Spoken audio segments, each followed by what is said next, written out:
आज मैं आपको बहुत ही बेहतरीन फिल्म के बारे में बताने जा रहा हूँ। ब्रॉडी पायनियर एयरलाइंस का एक कैप्टन था। आज उसकी नए साल से पहले की आखिरी उड़ान थी। उड़ान से पहले उसने अपनी बेटी से वीडियो कॉल पर बात की और उसे वादा किया कि वह आधी रात से पहले घर लौट आएगा, पूरे परिवार के साथ नया साल मनाएगा। उसे नहीं पता था कि यह कॉल शायद पिता बेटी की आखिरी मुलाकात साबित होने वाली थी। सुरक्षा जांच के बाद वह कॉकपिट में दाखिल हुआ। यहाँ उसने अपने सह कैप्टन डेलर से मुलाकात की, जो हांगकांग से आने वाला एक चीनी पायलट था। नए साल की पूर्व संध्या होने के कारण इस उड़ान में सिर्फ 14 यात्री सवार थे। सभी जांचें पूरी होने के बाद उड़ान नियंत्रक ने उन्हें इस उड़ान का ब्यौरा सुनाया।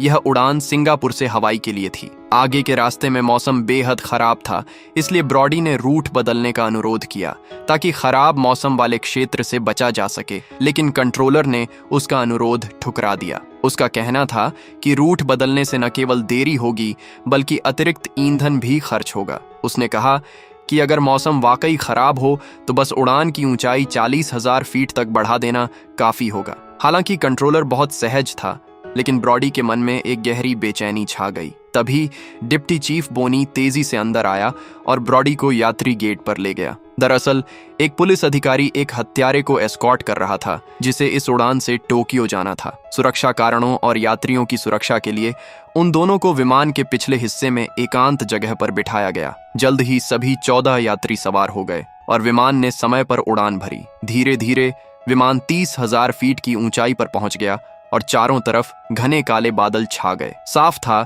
कि वे खराब मौसम वाले क्षेत्र में प्रवेश कर चुके थे। तेज हवाओं के झोंकों से विमान लगातार हिलने लगा। ब्रॉडी ने तुरंत विमान को 40,000 फीट की ऊंचाई पर ले गया। जब उड़ान थोड़ी स्थिर हुई तो उसने डेलर को मौजूदा दिशा और ऊंचाई बनाए रखने का निर्देश दिया और खुद उठकर केबिन में यात्रियों का हाल जानने चला गया। लेकिन जैसे ही सबने सोचा कि खतरा टल गया, एक बिजली की चमक गिरी और बिजली प्रणाली पूरी तरह से ठप हो गई। केबिन अंधेरे में डूब गया। फिर जोरदार झटके में ब्रॉडी एक तरफ जा गिरा। उसकी आंख का कोना स्टोरेज बॉक्स पर जोर से लगा। दर्द सहता हुआ वह किसी तरह वापस कॉकपिट पहुंचा। बैठते ही डेलर ने घबराकर बताया कि बिजली गिरने से विमान का बिजली, रडार और नेविगेशन सिस्टम पूरी तरह नष्ट हो चुका है।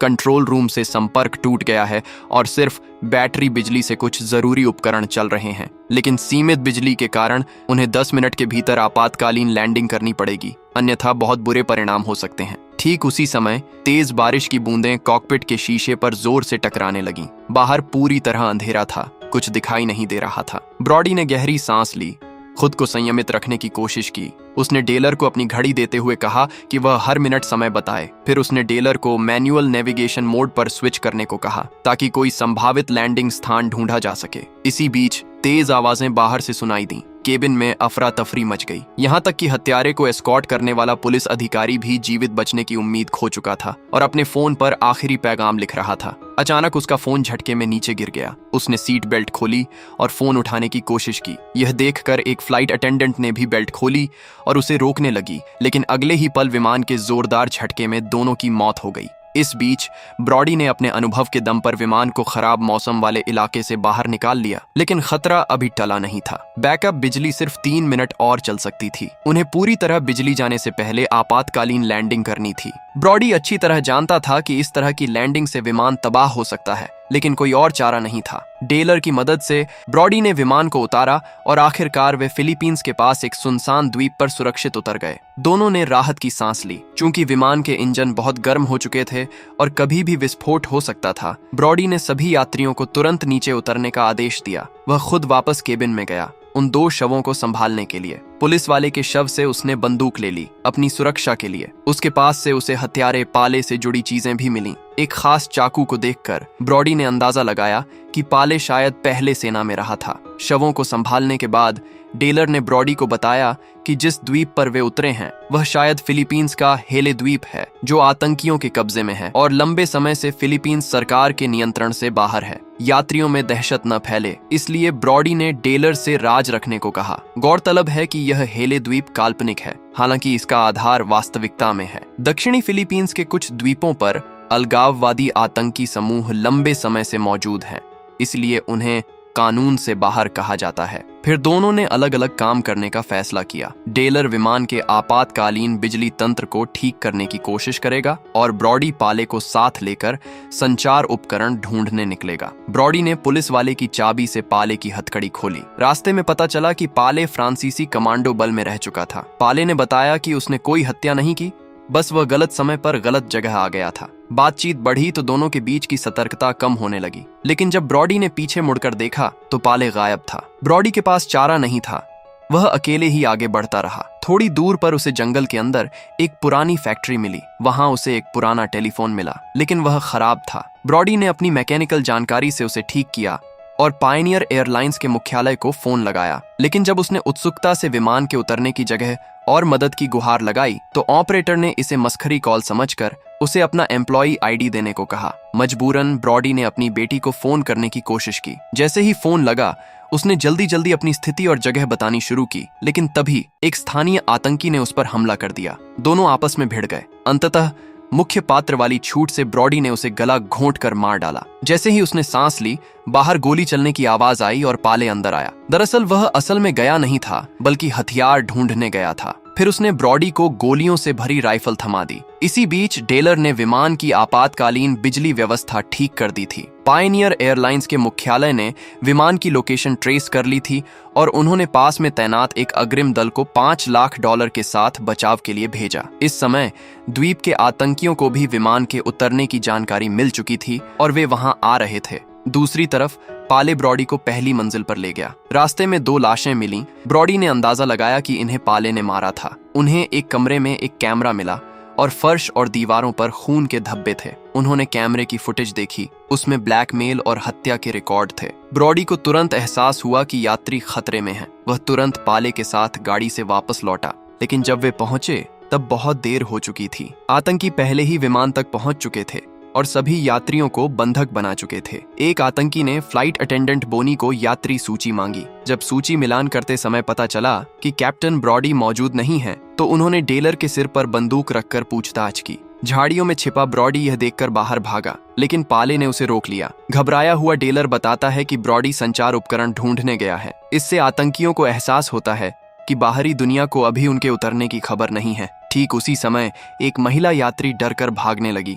उसके बॉयफ्रेंड को उसे गोली मारते देख बेकाबू होकर चिल्लाने लगा, लेकिन उसका भी वही हश्र हुआ। एक के बाद एक हत्याएं देखकर बाकी सब दहशत में आ गए। फिर सबको गाड़ी में बैठा कर ले जाया गया। जाते जाते आतंकी सरदार दातू ने 2 आदमी विमान में मौजूद सामान लूटने के लिए छोड़ दिए। जैसे ही आतंकियों का मुख्य दल गया, ब्रॉडी गुस्से में बंदूक लेकर दौड़ा। पाले की मदद से उन्होंने एक आतंकी को मार डाला और दूसरे जिंदा बंदी से यात्रियों के बंदी स्थान का पता लगाया। फिर ब्रॉडी विमान में लौटा, जहां उसने देखा कि टेलर ने आपातकालीन बिजली तंत्र पूरी तरह ठीक कर दिया था। उसने टैबलेट पर बंदियों का स्थान देखा, फिर एक सफेद शर्ट पर वह पता लिखा और अपना बैज छोड़ा और पाले के साथ बचाव के लिए रवाना हो गया। उनके जाने के कुछ देर बाद पायनियर एयरलाइंस का अग्रिम दल वहां पहुंचा और ब्रॉडी का छोड़ा गया सुराग पाया। इस समय ब्रॉडी और पाले आतंकियों के अड्डे पर पहुंच चुके थे, लेकिन बंधकों को छुड़ाना इतना आसान नहीं था, क्योंकि हर तरफ आतंकी पहरे पर थे। बिना मजबूरी के वे गोली नहीं चला सकते थे,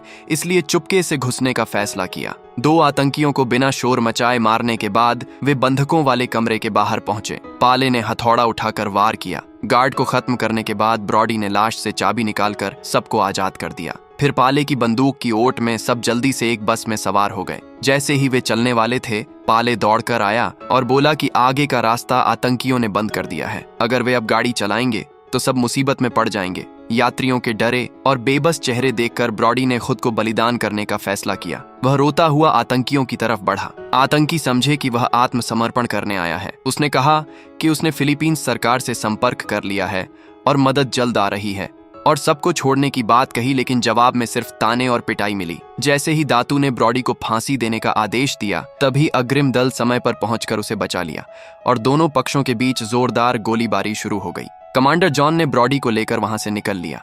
अपने करीबी को मारते देख दातू बेहद दुखी और गुस्से में था। उसने द्वीप के सभी आतंकियों को बुलाकर ब्रॉडी और उसके साथियों को मिटाने का आदेश दे दिया। ब्रॉडी को जॉन से पता चला कि वे सिर्फ अग्रिम दल हैं और बचाव दल 24 घंटे बाद ही पहुंच सकता है। लेकिन इतने क्रूर आतंकियों के सामने वे इतनी देर तक टिक नहीं सकते थे। अग्रिम दल के पास $5 लाख थे, लेकिन आतंकी इससे राजी नहीं होने वाले थे। वापस विमान के पास ब्रॉडी को एहसास हुआ कि इस द्वीप से भागने का एक ही रास्ता है, विमान उड़ाकर भाग जाए। हालांकि बिजली तंत्र ठीक हो चुका था, लेकिन विमान का ढांचा काफी क्षतिग्रस्त था। इसे उड़ाना जुआ खेलने जैसा था। पायनियर एयरलाइंस के मुख्यालय ने इस पर आपत्ति जताई थी, लेकिन ब्रॉडी को अब कोई परवाह नहीं थी। आतंकियों के हाथों मरने से बेहतर था कि आखिरी कोशिश की जाए। बोनी के निर्देशन में सभी यात्री तुरंत विमान में चढ़ गए। अग्रिम दल ने विमान के दोनों तरफ रक्षा पंक्ति बना ली ताकि विमान को उड़ान भरने के लिए समय मिल सके। जैसे ही ब्रॉडी ब्रेक सिस्टम की मरम्मत कर रहा था, आतंकी हमला कर आए। बैरेट राइफल की जोरदार मार से आतंकी गिरने लगे। इसी दौरान ब्रॉडी ने पाले से संक्षिप्त विदा ली और विमान की ओर भागा। तड़पता हुआ कॉकपिट पहुंचा, सब कुछ तैयार किया, इंजन चालू किया और उड़ान की दिशा बदली। आतंकियों ने विमान पर गोलियां बरसानी शुरू कर दी, लेकिन पाले की गोलीबारी के सहारे अग्रिम दल के सदस्य एक एक कर विमान में चढ़ गए। जब जॉन ने पाले को पहले चढ़ने को कहा तो वह अचानक पैसे लेकर जंगल की तरफ भागा। इस बीच विमान उड़ान भरने ही वाला था कि दांतू और उसके साथी गाड़ी से पीछा करते हुए आए। जैसे ही उसके एक आदमी ने रॉकेट लॉन्चर विमान पर ताना, पाले ने एक ही गोली से उसका सिर उड़ा दिया। रॉकेट विमान को छू कर निकल गया। दातू ने खुद रॉकेट लॉन्चर उठाया और विमान पर निशाना साधा, लेकिन विमान के उड़ान भरते ही दातू गाड़ी की टक्कर में मारा गया। विमान सफलतापूर्वक उड़ चुका था। दूर खड़ा पाले मुस्कुराया, लेकिन तभी आतंकियों का और साथी आ पहुंचा और हवा में विमान पर ताबड़तोड़ गोलियां चलाईं। लेकिन विमान पहले ही ऊंचाई पर जा चुका था, गोलियां उसे नहीं लगीं। पाले पैसे लेकर जंगल में गायब हो गया। उसने आखिरकार पैसे लेकर भागने का फैसला कर लिया। यह उसके लिए सबसे अच्छा अंत था। वहीं विमान में दाहिने इंजन में अचानक खराबी आ गई। काला धुआं उठने लगा और विमान बेकाबू होकर डोलने लगा। लेकिन एयरलाइंस मुख्यालय से मिलने वाले नेविगेशन की मदद से ब्रॉडी ने अपने बेहतरीन कौशल से विमान को हेले द्वीप से बाहर निकाला और पास के सियाशी द्वीप के हवाई अड्डे पर सुरक्षित उतार लिया। फिलीपींस सरकार के बचाव वाहन वहां पहले से मौजूद थे। सभी यात्री बच गए। पायनियर एयरलाइंस के मुख्यालय में राहत की तालियां बज उठीं। इसके साथ ही ये कहानी खत्म होती है।